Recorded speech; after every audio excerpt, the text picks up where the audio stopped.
ఈ కృపకు దేవుడు లెక్క కడితే మన వల్ల అయ్యేది కాదు. కానీ దేవుడు ఉచితంగా అనుగ్రహిస్తున్నాడు. అందుకని మనం ప్రతి దినము ప్రతి వారము ప్రభు ఎడల కృతజ్ఞత కలిగిన వారంగా ఉండాలి. సాధారణంగా మనసులలో ఆలోచనలు ఎలా వస్తాయంటే, చల్లగా ఉంది కదా ఇంకాసేపు పడుకుందాం, అదేమిటో కానీ నిద్ర ఆదివారమే ఎక్కువ వస్తుంది. మీరు ఎప్పుడైనా గమనించండి, అవునా? ఇంకా రోజు త్వరగా లేవగలుగుతారేమో కానీ ఆదివారం రోజు పొరపాటును కూడా మనసాటి నుండి లేవబుద్దా ఉంది, ఇంకా నిద్ర వస్తుంది. తప్పని పరిస్థితులు లేచి రావటం బలవంతంగా అనిపిస్తుంది. ప్రతిదినం ఏమో త్వరగానే మెలకు వస్తుంది, లేస్తాం, పని చేసుకుంటాం. కానీ ఆదివారం అనేసరికి ఎదురొచ్చినా బడలేకొచ్చినా అలసటున్నా లేచి సిద్ధపడి దేవుడి సన్నిధికి మనం కనపడాలి. దేవుడు ఏర్పాటు చేసిన సమయంలో మనం అందరం కలిసి కూడుకుని ప్రభువుని మహింపరచాలి. మనం అందరం ఇలా స్వేచ్ఛగా ఆరాధన చేస్తున్నాం. కొన్ని ప్రాంతాలలో ఇలా స్వేచ్ఛగా ఆరాధన చేసుకోవడానికి సమయం లేక అర్ధరాత్రులు 2 గంటల నుండి 3 గంటల వరకు, 3 గంటల నుండి 4 గంటల వరకు ఇలా అర్ధరాత్రులు చాటుగా గుహలలో, లేకపోతే కింద పంకర్లలో, లేకపోతే ఎక్కడ కొండ ప్రాంతాలలో ఆరాధన చేసుకునే ప్రాంతాలు ఉన్నాయి. మరి దేవుడు మనకు ఇలా చక్కగా స్వేచ్ఛగా మనం ఆరాధన చేసుకోవడానికి దేవుడు సహాయం చేశారు. అందుకు దేవుడికి మహిమ కలుగుగాక. హల్లెలూయా, హల్లెలూయా. అందరూ మంచిగా టిఫిన్ చేసి వచ్చారు. గ్రంథంలో నుండి ఒక వాక్య భాగాన్ని ధ్యానం చేద్దాం. 42వ కీర్తన 5వ వచనం.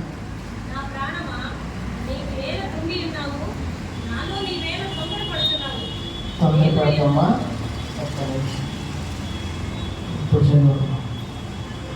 నా ప్రాణమా నీవు ఎలా కృంగి ఉన్నావు, నాలో వేళ తొందరపడుతున్నావు. దేవుని యందు నిరీక్షణ ఉంచుము, ఆయనే నా రక్షణకర్త అనియు నా దేవుడనియు చెప్పుకొనుచు ఇంకను నేను ఆయనను స్తుతించెదను. దేవునికి స్తోత్రం. హల్లెలూయా, హల్లెలూయా. నా ప్రాణమా నీవేళ నాలో నీవేళ తొందరపడుచున్నావు. చెప్పండి ఈ మాట మీ ప్రాణంతో మీరు చెప్పుకోనండి. ఎప్పుడైనా అనుకున్నారా? ఎప్పుడైనా మీలో మీరు మాట్లాడుకున్నారా? ఎందుకంత తొందరపడుచున్నావు అని మీ ప్రాణంతో మీరు చెప్పుకున్నారా ఎప్పుడైనా? నా ప్రాణమా నాలో నీ వేళ తొందరపడుతున్నావు, నాలో నీ వేళ తొందరపడుచున్నావు, నాలో నీ వేళ తొందరపడుచున్నావు. ఆ ప్రాణానికి తొందర ఎక్కువే.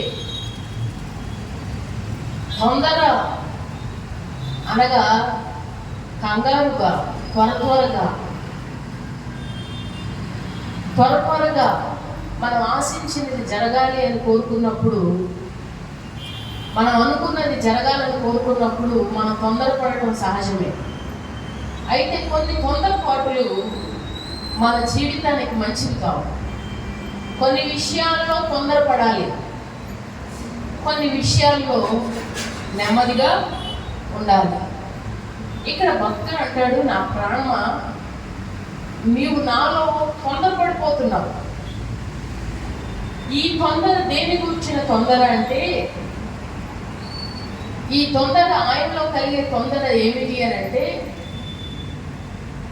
ఆయన ఎలా అయితే తన జీవితాన్ని కొనసాగిస్తూ, భక్తి జీవితాన్ని కొనసాగిస్తూ వచ్చాడో, ఏ రీతిగా అయితే తను జీవిస్తూ వచ్చాడో, అనేక మంది బిడ్డలను తన దేవుని యొద్దకు ఎలా అయితే నడిపించాడో, ఇవన్నీ కూడా ఆయన మనసుకు జ్ఞాపకం వస్తూ ఉన్నాయి. అదే పరిస్థితిలో ఆయన యొక్క ప్రస్తుతం ఉన్న పరిస్థితి చూస్తే చాలా బాధాకరమైన పరిస్థితి గుండా వెళుతున్నట్లుగా కనబడుతుంది. అక్కడ గతమంతా కూడా జ్ఞాపకం ఆయనను ఆరాధించిన విషయం, ఆయన స్తుతించిన విషయం, ఆయన మహిమపరిచిన విషయం, ఆయనను కొనియాడిన సంగతి ఇవన్నీ జ్ఞాపకానికి వచ్చి అదంతా కూడా మనసులో వచ్చినప్పుడు ఆయనలో ఒక తొందరపాటు కలుగుతుంది. ఎవరి విషయంలో అంటే దేవుని విషయంలో. దేవుని విషయంలో తొందరపాటు వచ్చేస్తుంది. దేవుని విషయంలో తొందరపాటు వచ్చినప్పుడు దేవుని మీద నమ్మకాన్ని, విశ్వాసాన్ని కోల్పోవడం, దేవునికి విరోధమైన మాటలు పలకటం, దేవునికి అయిష్టమైన కార్యాలు చేయడానికి మన ప్రాణము తొందర పెడుతుంది. అప్పుడు తన ప్రాణంతో తను చెప్పుకుంటున్నాడు ఏమనంటే, నా ప్రాణమా నాలో నీవేళ తొందరపడుతున్నావు, దేవుని యందు నిరీక్షణ ఉంచుము, ఆయనే నా రక్షణకర్త నీవు నా దేవుడని చెప్పుకొనుటూ నేను ఇంకనూ ఆయనను స్తుతించను. తొందరపడవద్దు. నాలో నీవేళ తొందరపడుచున్నావు, తొందరపడవద్దు, తొందరపడకూడదు. కొన్ని కార్యాలలో తొందరపడకూడదు. తొందర అనే దానికి నానా అర్థాలు ఉన్నాయి. తొందరపడకూడదు అన్నారు కదానండి, ఒకరింటికి వెళ్ళా కుక్క పరిగెత్తుకుంటూ వస్తుంది. తొందరపడద్దు అన్నారు కదానని మెల్లగా నడుచుకుంటూ వెళ్తాను, ఏమవుతుంది? అది తొందరపడకూడదు అనేది కొన్ని విషయాలలో, కొన్ని కార్యాలలో మనం ఎలా ఉండాలి, ఏ రీతిగా మనం ఏ విషయాలలో మనకు తొందర కలుగుతుంది, తొందరపడితే ఏం జరుగుతుంది. దేవుడు అదే కీర్తనలో ఒక మాట ఉంటుంది చూడండి, 39వ కీర్తనలో 6వ వచనం ఒకసారి చదవండి. మనుషులు వట్టి నీడ వంటి వారే తిరుగులాడుదురు, వారు తొందరపడుట గాలికే కదా అట. వారు తొందరపడుట గాలికి అంటే ఏంటి? ప్రసంగి గ్రంథంలో సొలొమోను అంటాడు, అంత గాలికి ప్రయాసపడినట్లుగా ప్రయాసపడ్డారు. అంత గాలికి అంటే ఏంటంటే అంటే అర్థం ఏంటి? వ్యర్థము, వ్యర్థము. అంటే తొందరపడుట అనేది గాలికే కదా అంటే అర్థం ఏంటి? తొందరపడటం అనేది వ్యర్థము, అనవసరము. మనుషులు వట్టి నీడ వంటి వారై తిరుగులాడుతూ ఉంటారు. వారి తొందరపాటు వలన ఏమీ జరగదు. తొందరపడుట గాలికే కదా అంటే దానివల్ల ఉపయోగం అనేది లేదు, ఉపయోగం లేదు. బస్సు వెళుతూ ఆగింది, స్టార్ట్ అయింది, అది వెళుతూ ఉండగా పరిగెత్తుకుంటూ వెళ్ళి ఎక్కాలని ట్రై చేసి టైర్ కింద పడి చనిపోయి ప్రాణాలను పోగొట్టుకునే తొందర అవసరమా? అవసరం లేదు. తొందరపాటు అనేది మన జీవితంలో కొన్ని విషయాలలో దాన్ని తొందర అనరు కానీ చురుకుదనం అని అంటారు. తొందర అనే విషయాన్ని, దీనిని పనికిరానటువంటి విషయాలు తొందర పెట్టడం, కంగారుగా మరి హడావుడిగా, లేకపోతే మన ఆ యొక్క కోపంలో, ఆ యొక్క ఉద్రేకంలో చేసే కార్యాలు ఏవైతే ఉంటాయో అటువంటి విషయాలలో మనం తొందరపడకూడదట. తొందరపడితే ఏం జరుగుతుంది? సామెతల గ్రంథము 19వ అధ్యాయం 2వ వచనం చదవండి. 19:2 19వ అధ్యాయం 2వ వచనం 2వ లైన్ చదువుదాం. తొందరపడి నడుచువాడు దారి తప్పిపోతాడు. ఒకరికి తెలివి లేకుండా మంచిది కాదు, తొందరపడి నడిచేవారు దారి తప్పిపోతారట. వారు దారిలో ఉండరు. కొంతమందికి ఎంత తొందర అంటే ఏదైనా ఒక చిన్న విషయం జరిగింది అని అంటే స్పాంటేనియస్గా కొన్ని నిర్ణయాలు తీసేసుకుంటారు. ఏదైనా వారి ఇద్దరి మధ్యలో ఒక సమస్య, ఒక జగడం వచ్చింది అనుకోండి, వెంటనే ఎక్కడికి వెళ్ళిపోతారు తెలుసా? ఇక నీకు నాకు పద, మీ వాళ్ళతో మాట్లాడదాం, నా వాళ్ళతో మాట్లాడదాం, అంతే. చెల్లు వెంటనే తొందరపడి నడిచేవారు తమ జీవితంలో చాలా నష్టాన్ని కొని తెచ్చుకుంటారు. తొందరపాటు వలన పొందుకోవలసిన వాటిని, అందుకని ప్రభు 2వ కీర్తనలో అంటాడు, నేను భూదిగంతముల వరకు సొత్తుగా ఇస్తాడట దేవుడు. భూదిగంతముల వరకు సొత్తుగా దేవుడు ఇస్తాడట. ఎవరికి? ఎవరైతే, అందుకని అంటాడు సాత్వికులు ధన్యులు, వారు భూలోకమును స్వతంత్రించుకుంటారు. ఒకప్పుడు తొందరపడ్డాము, అయితే తొందరపడుట గాలికే కదా. తొందరపడేవాడు దారి తప్పిపోతాడు కదా. తొందరపడుట వలన మన జీవితంలో కొన్ని కార్యాలని మనం కోల్పోతూ ఉంటాం. తొందరపడటం వలన దేవుని దీవెనకు దూరం అయిపోతుంటాం. దేవుడు ఒక కార్యం చేసే విషయంలో మనం ప్రార్థన చేస్తాం. అది ఏ విషయం అయినా సరే మనం ప్రార్థన చేసినప్పుడు, ఉదాహరణకు వివాహ కార్యక్రమం అనుకోండి, సంబంధాలు చూస్తూ ఉంటారు. ప్రార్థన చేస్తున్నప్పుడు దేవుడు కొన్ని చూసినప్పుడు మనసులో కొన్ని సంబంధాల విషయంలో మనసంతా కూడా గలిగా, ఏ విధమైన సమాధానం దేవుని దగ్గర నుండి రాదు. కొన్ని సంబంధాలు చూసినప్పుడు మనసులో ఒక సమాధానం కలుగుతూ ఉంటుంది. అయినా సరే దేవుడు చెప్పిన మాటను మనం వినేది కాకుండా వేరే వాటి మీద లక్ష్యం ఉంచి మనం తొందరపడి ఆ వివాహాన్ని చేసేసినట్లయితే, తొందరపాటు వలన జరిగేటటువంటి ఆ వివాహ జీవితం ఎలా ఉంటుందో తెలుసా? దేవునికి విరోధంగా చేసినటువంటి ఆ వివాహం వలన జీవితం అంతా కూడా వారు ఇబ్బంది పడాల్సి వస్తుంది, బాధపడాల్సి వస్తుంది. దేవునికి విరోధమైన కార్యాన్ని మనం కూడా మన జీవితంలో, మన అనుదిన జీవితంలో మనం చేయటం వలన, మన తొందరపాటు వలన మనం దారి తప్పిపోతాం. అంటే వెళ్ళాల్సిన దారి ఒకటి, మనం దారి తప్పి అడవిలోకి పోయినట్లుగా మన జీవితం ఉంటుంది. అడవిలోకి వెళ్ళినప్పుడు సింహాలు, క్రూర మృగాలు తప్ప మనకేమి కనబడవు. అడవిలో దారి తెలియక మనం కొట్టుమిట్టాడుతాం. తొందరపడకూడదట. దేవుడి కార్యముల విషయంలో, మన అనుదిన జీవితంలో మన ప్రాణం తొందర పెడుతుంది. మన ప్రాణం మనం తొందర పెడుతుంది. తొందరపడాలి కాదనను. కొన్ని విషయాల్లో స్పాంటేనియస్గా నిర్ణయాలు తీసుకోవాలి. అలాగే కొన్ని విషయాలలో ఆలోచించి ఆగి ప్రార్థనాపూర్వకంగా, 1 నెల లేట్ అయినా, 2 నెలలు లేట్ అయినా, 1 సంవత్సరం లేట్ అయినా ఆగి మనం ముందుకు వెళ్ళాలి. అది మన జీవితానికి చాలా శ్రేయస్కరం. హల్లెలూయా, హల్లెలూయా. లూకా సువార్తలో ఒక ఆమెను చూద్దాం. ఆమె తొందరపడుతుందట దేనికో. చూడండి, 10వ అధ్యాయము 40వ వచనాన్ని చదువుకుందాం. లూకా సువార్త 10వ అధ్యాయము 40వ వచనం.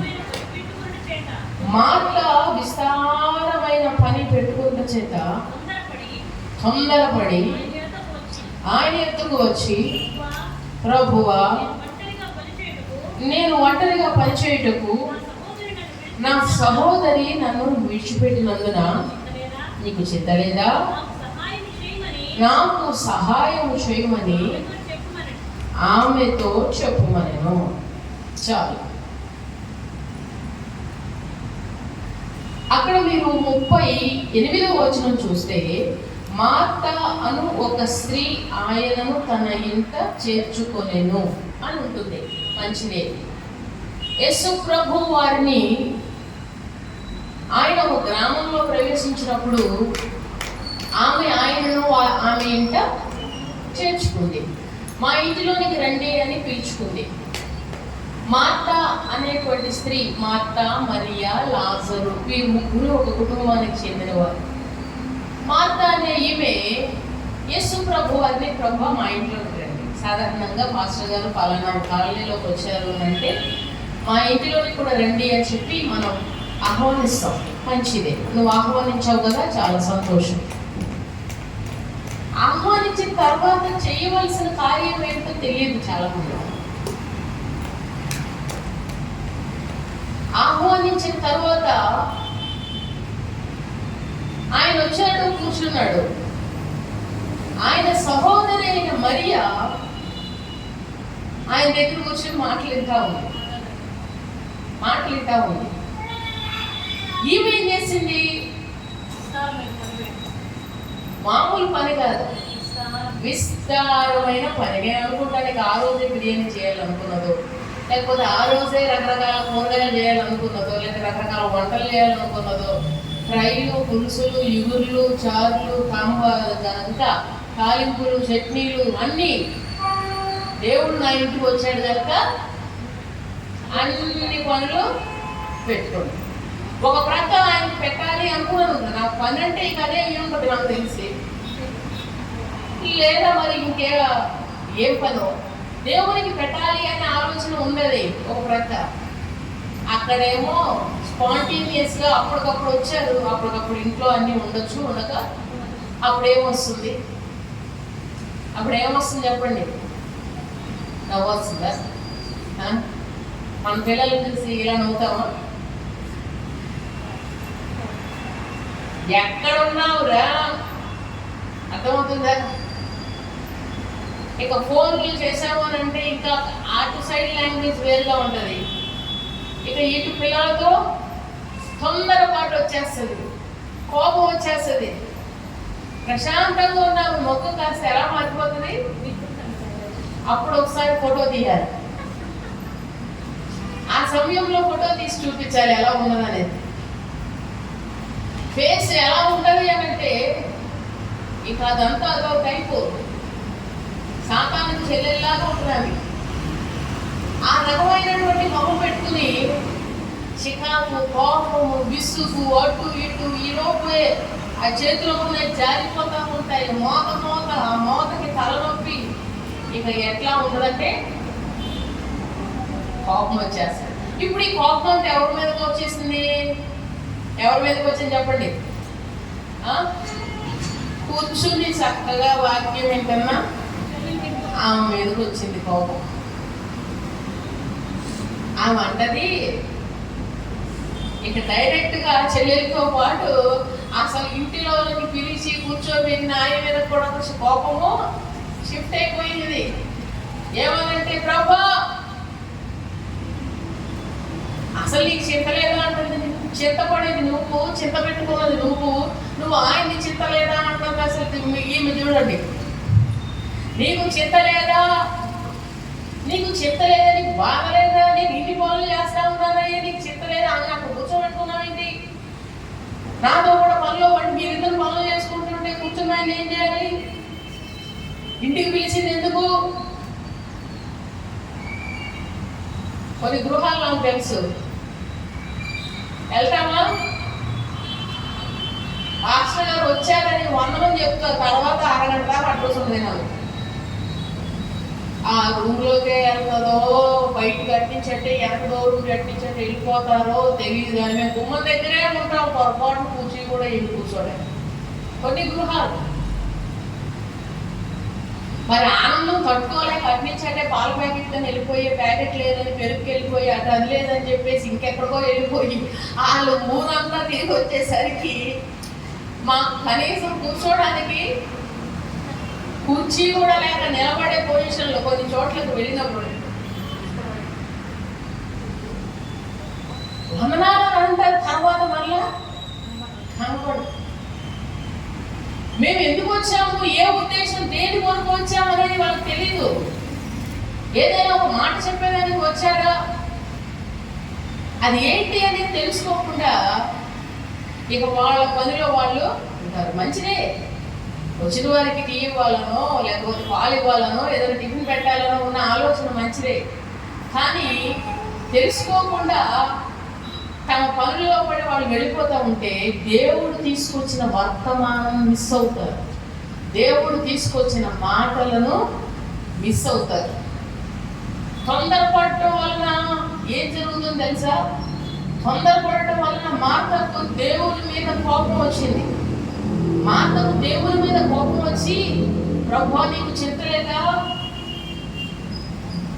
నా సహోదరుని నాతో కూడా పంపించు పని చేయడానికి అని చెప్పి దేవుణ్ణి ఎదురించి మాట్లాడుతూ ఉన్నది.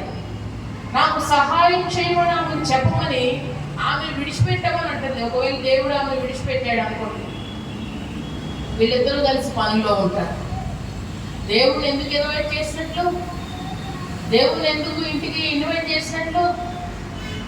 కొంతమందికి అంతే, మందిరానికి వస్తారా, ఎందుకు వచ్చినట్లు మందిరానికి, దేవుడిని ఎందుకు ఆహ్వానిస్తున్నట్లు, మనం ఎందుకు వచ్చామో ఆ పర్పస్ ఏంటో తెలియకుండా కొన్ని తొందరపాటు నిర్ణయాల వలన దేవుణ్ణి పిలిచావు కానీ ఆయన ఇచ్చే ఆశీర్వాదాన్ని మాత్రం నువ్వు కోల్పోతావు. దేవుణ్ణి ఇంటిలోకి రమ్మన్నావు కానీ ఆయన ఇచ్చేటువంటి బ్లెస్సింగ్, ఆయన మాట్లాడే మాటలు వినకపోతే నీవు ఆశీర్వాదాన్ని, దీవెనను కోల్పోతావు. ఒకరోజు ఒక దైవజనుడు ఒక సహోదరి ఇంటికి వెళ్ళారు. దేవుడు వెళ్ళమని ప్రేరేపిస్తే వెళ్ళారు. ఆయనతో దేవుడు మాట్లాడుతున్నాడు. ఆ ఇంటికి వెళ్ళి ప్రార్థన చేస్తామని ఆయన వెళ్ళారు. అప్పుడు ఆ సమయంలో ఆమె బయట గిన్నెలు తోముతా ఉంది. గిన్నెలు తోముతా ఉంటే పాస్టర్ గారు వెళ్ళారు. వెళ్ళిన తర్వాత ఆయన వందనాలమ్మా అని చెప్పి, మీ కొరకు ప్రార్థన చేయాలని వచ్చాను, ప్రార్థన చేస్తానమ్మా రమ్మని చెప్పారట. అయ్యా నేను పనిలో ఉన్నానయ్యా, చాలా పని ఉంది, అసలు ఈరోజు చాలా అంటే చాలా పని ఉంది, ఇదిగోండి ఇన్ని గిన్నెలు ఉన్నాయి, ఇవన్నీ తోముకుని చాలా ఇబ్బందిలో ఉన్నానయ్యా, చాలా పనిలో ఉన్నాను, మధ్యలో రాలేనయ్యా, దయచేసి మరలా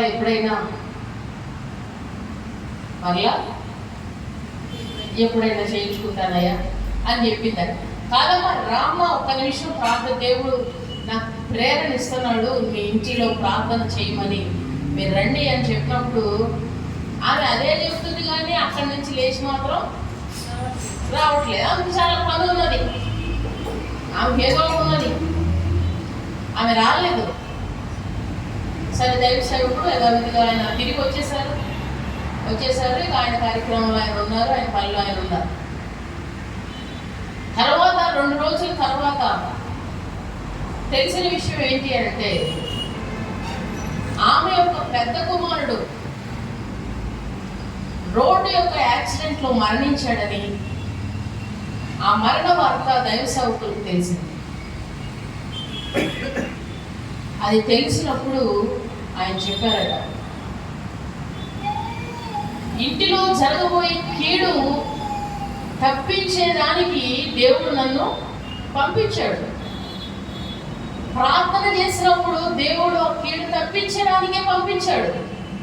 కానీ నీ యొక్క నిర్ణయం వలన నువ్వు విస్తారమైన పని పెట్టుకుని దేవుడిని కాదని నీ ఆలోచన వలన దేవుని ప్రేరేపణను నువ్వు బ్రతకు పెట్టడం వలన ఈరోజు చాలా నష్టపోయి, అవునయ్యా నన్ను క్షమించండి అని. ఇప్పుడు క్షమించడం వలన ఉపయోగం ఏమీ లేదు.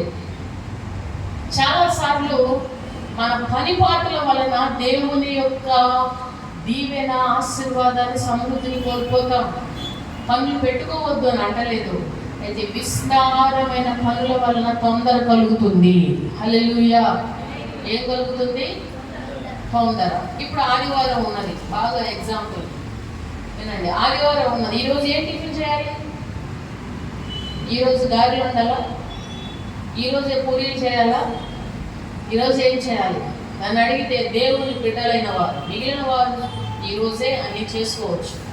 దేవుని బిడ్డలు దేవుని సన్నిధికి వెళ్ళాలి కనుక ఈరోజు ఎంత సింపుల్గా టిఫిన్ అవుతుందో అంత సింపుల్ టిఫిన్ వేసుకుని తిని రావాలి. అర్థమవుతుందండి? ఏది సింపుల్గా అవుతుందో అదే చేసుకుని రావాలి.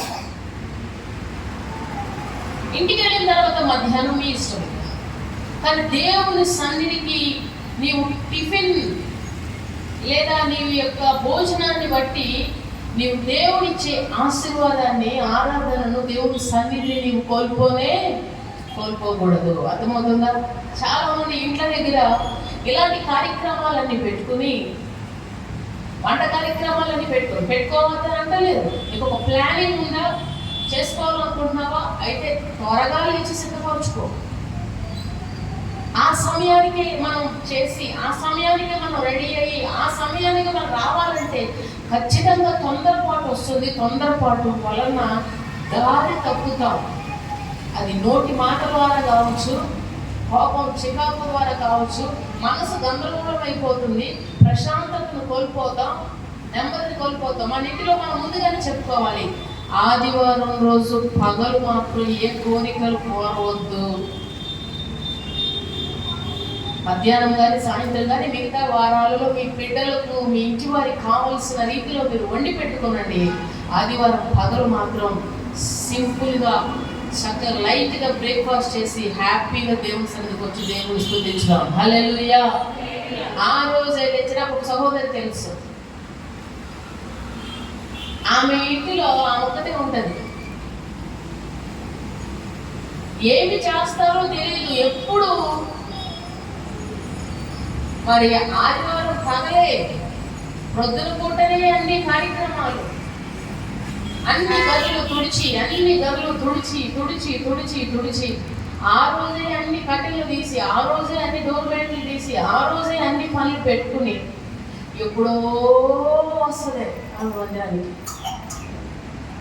ఆమె జీవితంలో ఆమె ఏమి కోల్పోతుందో ఆమెకి తెలియట్లేదు.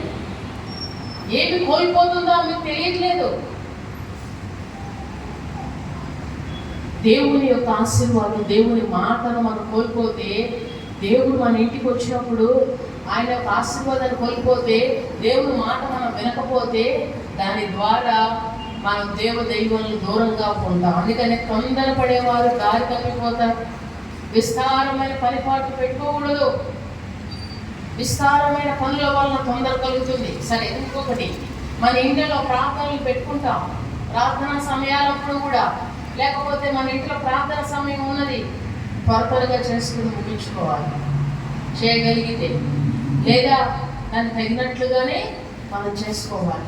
ప్రార్థన జరుగుతూనే ఉంటుంది, వీళ్ళు వంటలు చేస్తూనే ఉంటారు, ప్రార్థన జరుగుతూనే ఉంటుంది, వంటలు చేస్తూనే ఉంటారు. ప్రార్థన అంతా అయిపోద్ది, వీళ్ళు మాత్రం ఫ్యామిలీ వారి ఇంటికి లోపలికి రా. ఆ కుటుంబానికి ఏమి దీవెనా? దేవుడిని ఇంటికి వచ్చాడు, ప్రార్థన చేయమన్నాడు, ప్రార్థన చేయిస్తున్నారు, కానీ మీరు ఎవ్వరూ లేనప్పుడు మీ ఇంటికి ఏ దీవెన వస్తుందో చెప్పండి? ఆశీర్వాదము రాదు. అన్నీ కూడా నువ్వు చేసుకుంటావు, కానీ నీ జీవితంలో సంతోషం ఉండదు. ఒక దేవుడు లేని జాతరలాగా ఉందమ్మా అని అన్నారు. దేవుడు లేని జాతర అంటే దేవుడు లేడట అక్కడ. దేవుడు లేని కార్యాలలాగా ఉంటాయి మన జీవితాలు. అందుకని విస్తారమైన పని పెట్టుకోవడం వలన తొందర వస్తుంది. దేవుని సన్నిధికి మనము ఆశతో, ఆసక్తితో దేవుని సన్నిధికి రావాలి. తొందర పడకూడదు. మన ప్రాణము పనుల విషయంలో తొందరపడుతుంది. దేవుడిని ఆరాధించే విషయంలో, దేవుని స్తుతించే విషయంలో మనం తొందర పడకూడదు. నిబ్బరంగా, సంతోషంగా దేవుని మహిమపరచాలి. హల్లెలూయా.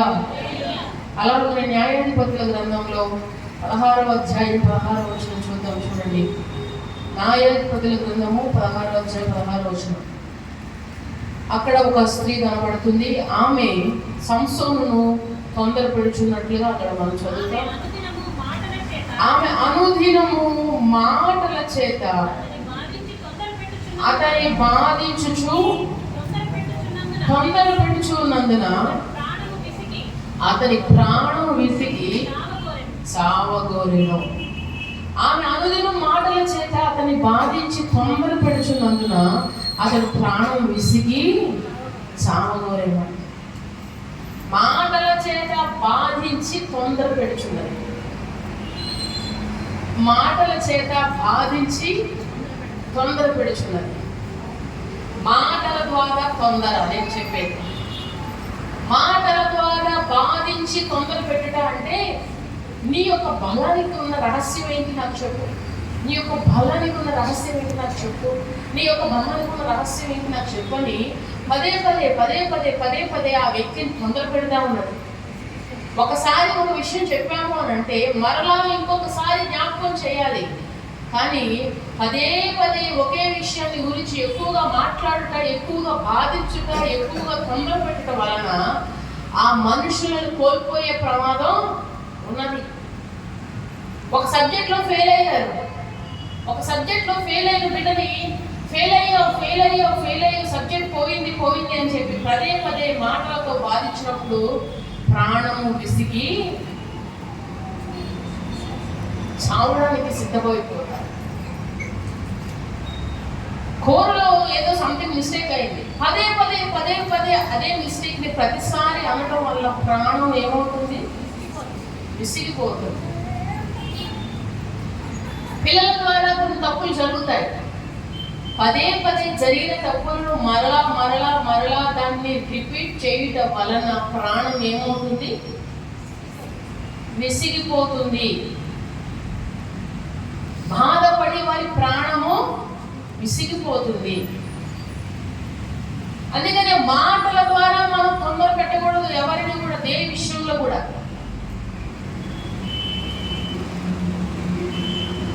దేవుని యొక్క కొన్నిసార్లు కొన్ని మాటల వలన, కొంతమంది మాట్లాడేటువంటి కొన్ని మాటల వలన ఏం జరుగుతుందో తెలుసా? వారి యొక్క ఆధ్యాత్మిక జీవితాన్ని, వారి యొక్క పవిత్రమైన పరిశుద్ధమైన జీవితాన్ని వారు కోల్పోతారు. ఆమె మాటల చెక్క తొందర పెట్టేసరికి సంసోన్ ఏం చేశాడంటే తన యొక్క ప్రతిష్ఠితమైన జీవితానికి గల కారణం, రహస్యాన్ని తెలియజేసేశాడు. తన జీవితంలో తను ఏదైతే చెప్పకూడదు అని చెప్పాడు, దాని వలన తన జీవితం చాలా బాధాకరంగా ముగించబడింది. అందుకనే మాటల చేత కొంతమంది తొందర పెడుతూ ఉంటారు. అంటే పదే జరిగిన విషయాన్ని మనం జ్ఞాపకం చేసుకోవడం వల్ల, బాధించడం వలన తొందర కలుగుతుంది.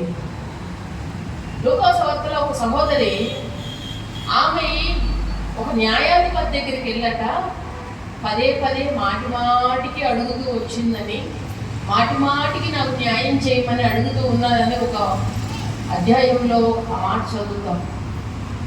దేవునికి మనం మాటికి దేవుని దగ్గర అడగాలి. దేవుని దగ్గర మనం మాటికి అడగాలి. మనుషుల దగ్గర మాటికి అడగలేము. మనుషుల దగ్గర మనుషులను, మన ఇంటి వారిలే కానీ బయట వారితోనే కానీ తొందరపడటం వలన, దాని వలన మనం ఏ విధమైన లాభాన్ని తెచ్చుకోలేము. కానీ సంసోను ఎలాగైతే తన ప్రతిష్టతను కోల్పోయాడో, అలాగే మన ఆధ్యాత్మిక రహస్యాన్ని, జీవితాన్ని, పరిశుద్ధతను కోల్పోయే ప్రమాదము ఉన్నది. తొందర వస్తుంది, విసుగుదల వస్తుంది, చికాకు వస్తుంది, కోపం వస్తుంది, బాధ వస్తుంది. తొందరపడటం వలన దేవుని మీద కూడా కోపం వస్తుంది. అందుకని దావీదు అంటాడు, నా ప్రాణం నాలో తొందరపడ మాకు, నీవు నాలో తొందరపడద్దు. దేవుని యందు నిరీక్షణ ఉంచు. ఆయనే మనకు రక్షణకర్త, ఆయనే మనకు ఆధారం. దేవుని యందు నిరీక్షణ ఉంచు, తొందరపడవద్దు. హల్లెలూయా. ఈ రోజున మనం న్యూస్ ఛానల్లో కానీ పేపర్లో కానీ చూస్తూనే ఉంటాం. తొందరపాటు నిర్ణయాల వలన ఎన్ని ప్రమాదకరమైన సంఘటనలు జరుగుతున్నాయి.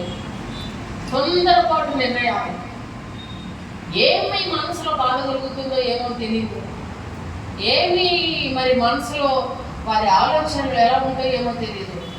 పిల్లలు ఎందుకు కనుక్కుంటారో తెలియదు. ఇద్దరు బిడ్డల్లో 2 చక్కల్లో పెట్టుకుని అలా దూకేస్తూ ఉంటారు, బావిలో దూకేస్తారు, నదిలో దూకేస్తారు. తొందర స్పాంటేనియస్గా తీసుకునేటువంటి ఆ నిర్ణయాల వలన జీవితం అంతా కూడా చాలా నష్టపోతారు.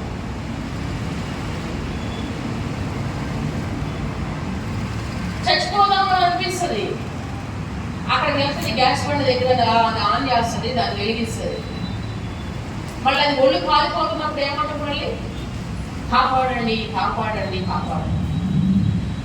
తొందరపాటులో, స్పీడ్లో తీసుకున్న నిర్ణయం తర్వాత నీ ప్రాణాన్ని కాపాడుతుందా? కాపాడలేదు. కోపం వచ్చినప్పుడు, తొందరలో, మంచి ఫైర్లో ఉన్నప్పుడు సామరాగా మాట్లాడతాం. కొన్నిసార్లు మాట్లాడతారు కొంతమంది.